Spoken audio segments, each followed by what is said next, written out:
However, one of the caveats is meeting all town requirements, which would tie into the site plan. But also part of what we are recommending, and we had talked to the Costco folks about, was if they weren't actually going through a closing of property, we were going to recommend that they wait to do this subdivision till everything's built. Because as you can tell by this, there's a lot of easements, but nothing's actually out there yet. And anybody that deals with construction knows that they're not going to be there exactly. So one of the subject twos that we are recommending with the site plan is that they do an as-built survey and do a plat of correction.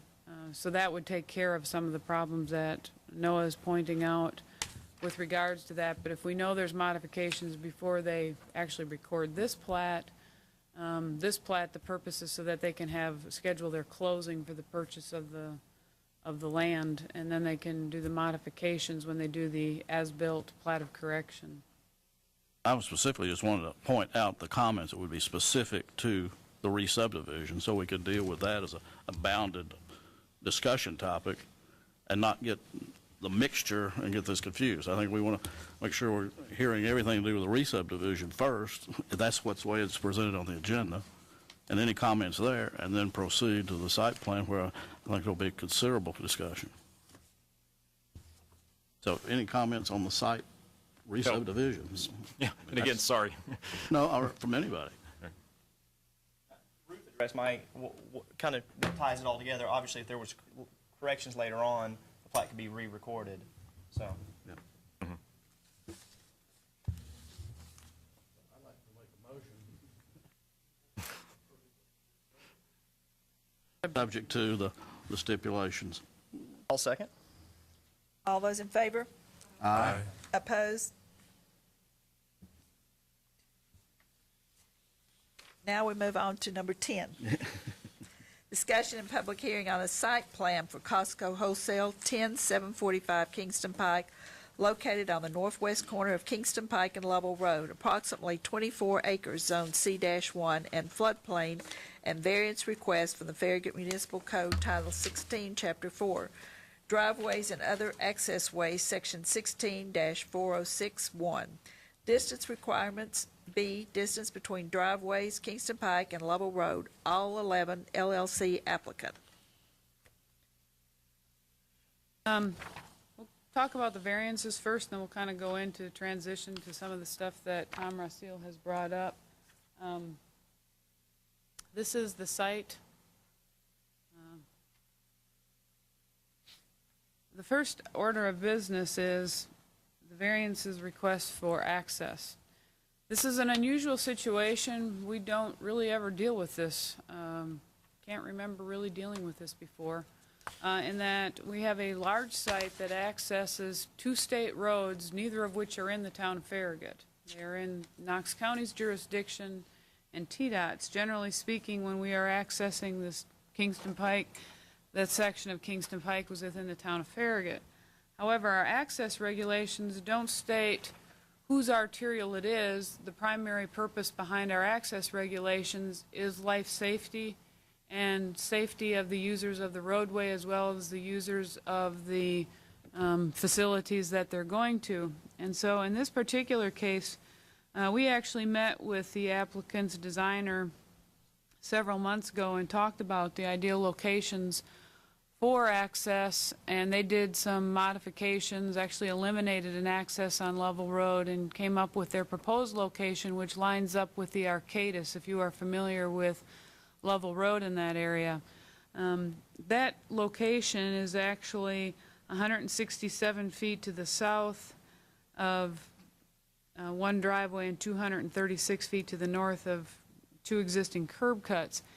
This was the best location we could come up with when we met with them, and we appreciate them working with us on eliminating one access and having just one access. And the proposed location minimizes the points of conflict and is the optimal location. Staff supports the 233-foot variance to the north and the 164-foot variance to the south. If you look at this aerial photograph, you can better see where these driveways are on Lovell Road.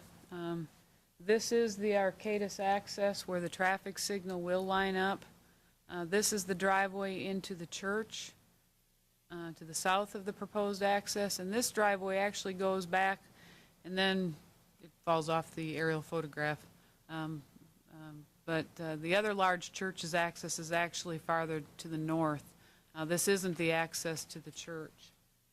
So we are recommending approval of the access variance on Level Road.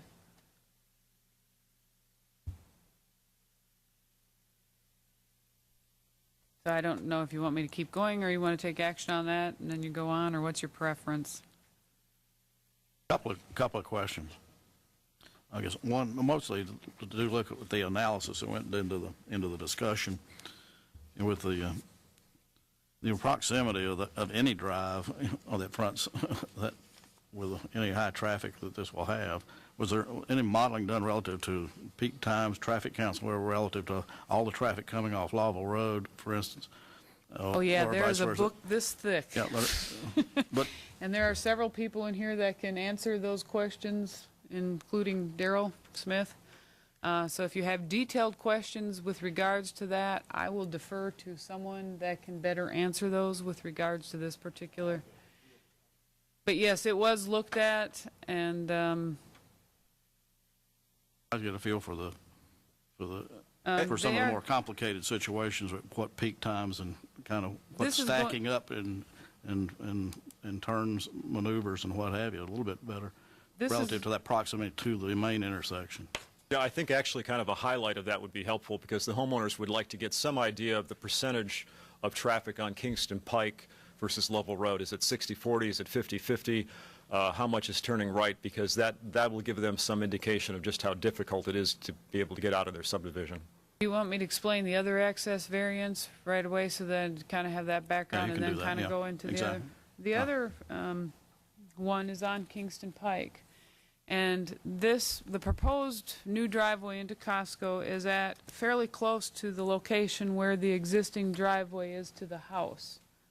And it is going to be across from the existing recycling center. This is the recycling center and this is the driveway coming out of the house. They're going to line up in this area. There is a problem with the driveway that is right here, and then we have Farlow Drive here. I mentioned the Farlow Drive issue in the staff write-up, if you reviewed that, with regards to it does create a problem with this signalized intersection with not only getting into, if you're westbound, because of the stacking going into the Costco, particularly during peak hours, that left turn bay would be full and they wouldn't be able to get in there, which creates a potential for rear-end collisions of people waiting to get into that subdivision. There's also, during peak times, it's really difficult to get out of there because cars are stacked up at the traffic signal here and it would block this intersection. And when town staff, TDOT, and Knox County staff got together, one of the things that we recommended was to realign Farlow Drive so that this would be eliminated right here and it would turn here and line up with the signalized intersection, so that it would take away those left turn conflicts, the right turn getting out of the subdivision. And then it's also our understanding that the property owners, this is a joint ownership, they plan on connecting their parking lot so that they can get over to the traffic signal. So as part of the variance request with this is that and this will go into greater detail during the subdivision, or during the site plan discussion, but I'll kind of touch on it, is that Farlow Drive will be relocated as part of this process. Now, we are recommending that the design plans for the relocation of Farlow Drive be completed prior to the building permit being issued. Knox County, Farragut, and the applicants are working together on the timing of this.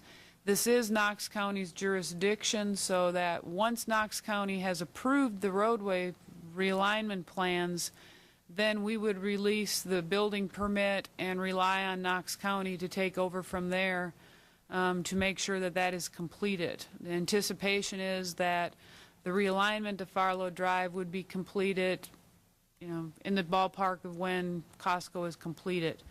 It may be after it a little while, but the idea is that it would be fairly close as to when it's being completed. So the variance request is different than what was presented to you in the packet. Now, what we have is the driveway that goes into the Keystone building there and the American Hardwood, which is right in there.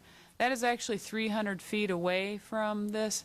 And having it on the north side of Kingston Pike, you don't have the head-on collision potential in the turning lane or anything like that. And we feel that solving the Farlow Drive issue, that this actually solves our problems. And so we would recommend the variance for the 100 feet for the westbound and the 328 feet on the eastbound, knowing that these folks are looking at connecting their driveways so that they have other options of getting out for left turning movements. Now, obviously, turning right won't be a problem because when the traffic light is red, there'll be plenty of brakes and traffic, so it isn't the same kind of situation as what the Farlow Drive situation is. It's a lot different in that respect. So we are recommending approval of that variance with that knowledge in hand that the Farlow Drive realignment will be proceeding. Daryl, do you want to come up so we can answer any questions, or both of you want to come up?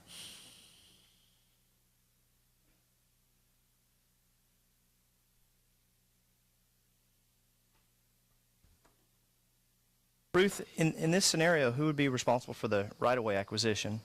That actually, because it's in Knox County, will really be determined between the county and the applicant. The town and the county and the applicant are working together. The details of that have not been determined, but will likely enter into either a memorandum of understanding or a memorandum of agreement. Obviously, the town isn't because it's not in our jurisdiction. So, but that is something the county is.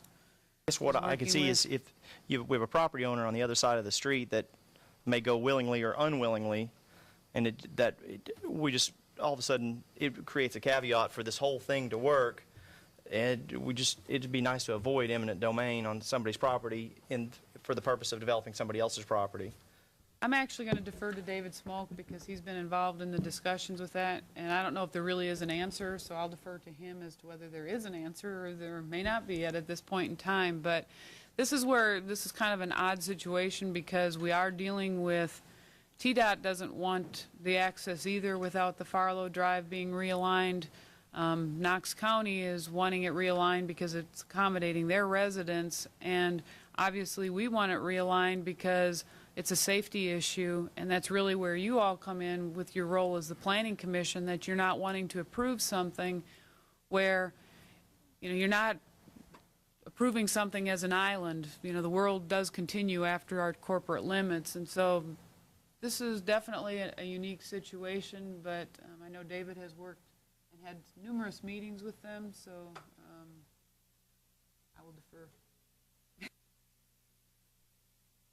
Up to them. I agree with Ruth. I will defer to David as well on that. Get to pick on David. I will say that, I mean, I certainly can't speak for any of the property owners on that side, but I think there's a definite benefit to having access to a signal. Does there appear to be some cooperation from the recycling center? That's where I will defer. Okay.